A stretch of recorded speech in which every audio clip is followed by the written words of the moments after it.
രമാദേവി ഒരു വാക്ക് പറഞ്ഞ അത് വാക്കാ. നിന്റെ പെറ്റമ്മയുടെ ജീവൻ നിന്റെ കയ്യിലാ. നിന്റെ അമ്മയുടെ മരണം നിശ്ചയിക്കുന്നത് നിന്റെ പ്രവൃത്തിയായിരിക്കും. ഓർമ്മയിരിക്കട്ടെ. നിങ്ങൾക്ക് രണ്ടുപേർക്കും എന്നും നല്ലതേ വരൂ.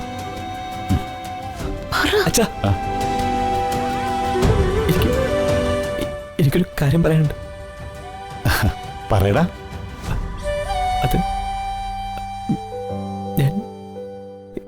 എനിക്ക്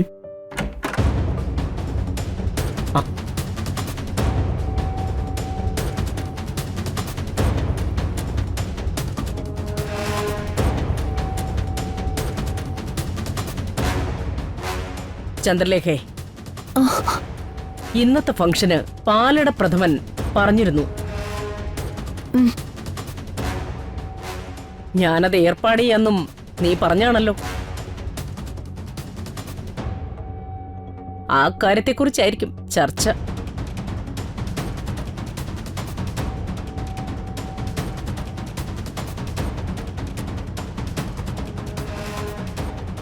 ആ ചന്ദ്രലേഖേ, നീ ഇവിടെ വന്ന് കഥയും പറഞ്ഞുകൊണ്ട് നിൽക്കുകയാണോ?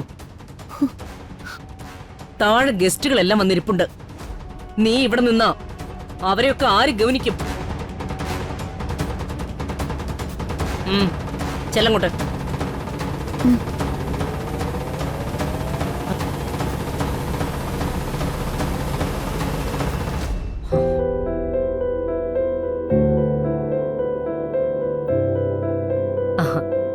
താഴെ മന്ത്രിയും ഭാര്യയും ഒക്കെ വന്നിട്ടുണ്ട്. ഇവിടെ മകനോട് സംസാരിച്ചുകൊണ്ട് നിന്ന അവരെയൊക്കെ ആര് ഡീൽ ചെയ്യും? അത് ശരിയാണല്ലോ. ഇങ്ങനെ എല്ലാം ഓർമ്മിപ്പിക്കാൻ ഞാൻ ഒരാൾ വേണോന്ന് പറഞ്ഞ എന്തൊരു കഷ്ടമാ. മോനെ, അച്ഛൻ അങ്ങോട്ട് ചെല്ലട്ടെ, അല്ലെങ്കിൽ മന്ത്രി എന്ത് വിചാരിക്കും?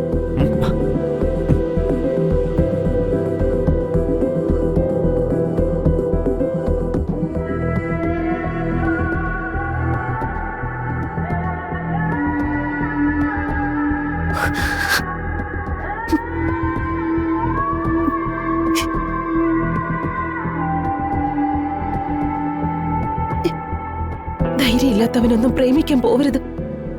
ഒരാവശ്യമില്ലാതെ ആ പെണ്ണിനെയും വിഷമിപ്പിച്ചു. തന്റെ ഇടയിലെങ്കിൽ പിന്നെ എന്തിനാ വേണ്ടാത്ത കാര്യങ്ങൾക്കൊക്കെ പോകുന്നത്? അടങ്ങി ഒതുങ്ങി വിളമ്പിയതും കഴിച്ചുകൊണ്ട് വീട്ടിൽ മിണ്ടാതിരുന്ന പോരെ. ഇങ്ങനെ അമ്മയെ പേടിക്കുന്നവരുണ്ടാവോ?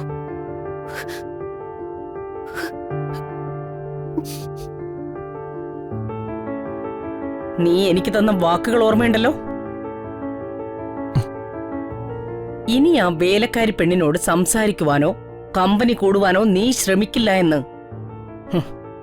എന്റെ കയ്യിൽ തൊട്ട് സത്യം ചെയ്തവനാ നീ. എനിക്ക് തന്ന വാക്ക് തെറ്റിച്ച് നീ ആ വേലക്കാരി പെണ്ണിനോട് സംസാരിക്കുവാനോ കൊഞ്ചിക്കൊഴയാനോ തമാശ പറയാനോ മെനക്കെട്ടാൽ പിന്നെ നീ കാണുന്നത് നിന്റെ അമ്മയുടെ ശവമായിരിക്കും.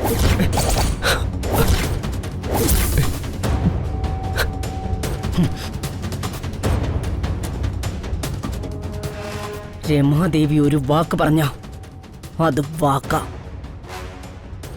നിന്റെ പെറ്റമ്മയുടെ ജീവൻ നിന്റെ കയ്യിലാ. നിന്റെ അമ്മയുടെ മരണം നിശ്ചയിക്കുന്നത് നിന്റെ പ്രവൃത്തിയായിരിക്കും. ഓർമ്മയിരിക്കട്ടെ. എന്തു വേണമെന്ന് നിനക്ക് തീരുമാനിക്കാം.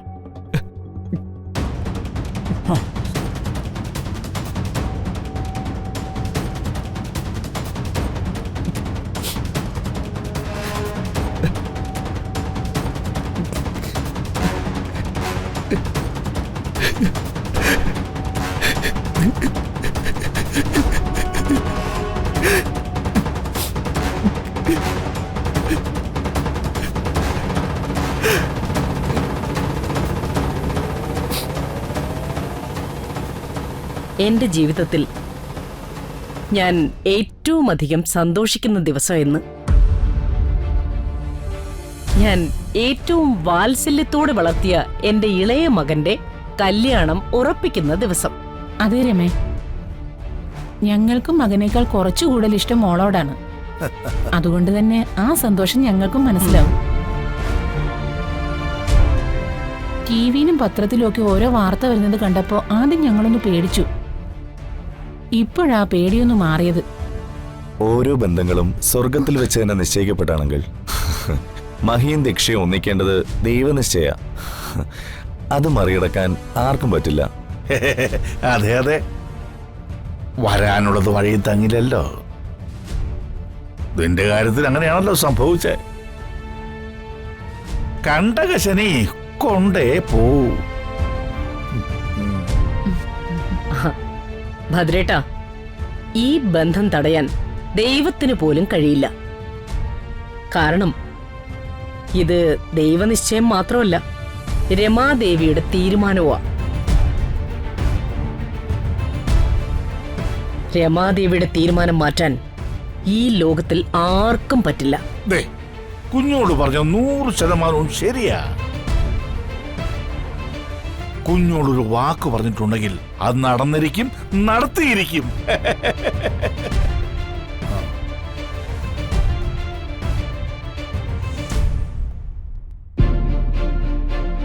ചിന്നു, അവിടെ നിക്ക്. ആ, ഇപ്പൊ വരാം.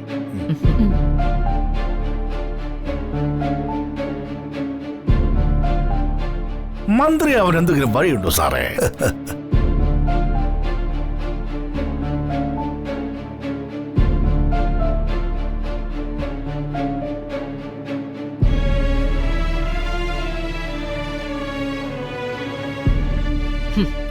എന്റെ മരുമകൾ എത്ര നേരമായി നിനക്കായി കാത്തിരിക്കുന്നു എന്നറിയോ? അവള് നിന്നോട് അവളുടെ മുറിയിലേക്ക് ചെല്ലാൻ പറഞ്ഞിട്ട് എത്ര നേരമായി? നീ എന്താ തമ്പുരാട്ടി ചമഞ്ഞ് കളിക്കുകയാണോ? അല്ല, എന്നോട് കുളിച്ച് ഫ്രഷ് ആയിട്ട് വരാൻ പറഞ്ഞു. അതിനുള്ള സമയം മാത്രമേ ഞാൻ എടുത്തിട്ടുള്ളൂ. തർക്കുത്തരം പറയുന്നോ? ഏൽപ്പിച്ച ജോലി ചെയ്യാനാ നിന്നെ ഇവിടെ നിർത്തിയിരിക്കുന്നത്, അല്ലാതെ ഗസ്റ്റുകൾക്ക് മുന്നിൽ ആടിക്കൊഴിഞ്ഞ് നടക്കാൻ വേണ്ടിയല്ല. നീ കുളിച്ചിട്ടാണ് വരുന്നതെങ്കിലും ഇട്ടിരിക്കുന്ന ഈ ഡ്രസ് രാവിലെ ഇട്ടതല്ലേ? ഹോസ്പിറ്റലിൽ നിന്ന് ഡിസ്ചാർജ് ആയപ്പോ കുളിച്ച് ഫ്രഷ് ആയിട്ട ഡ്രസ്സാണ് മാഡം ഇത്. ഇപ്പോ എങ്ങോട്ടാ നീ കെട്ടി എഴുന്നള്ളുന്നത്? ഞാൻ ദക്ഷയുടെ മുറിയിലേക്ക് പോകുന്നത് മാഡം. ദക്ഷയോ? അവളുടെ പേര് പറഞ്ഞു വിളിക്കാൻ മാത്രം അത്ര വളർന്നോ നീ?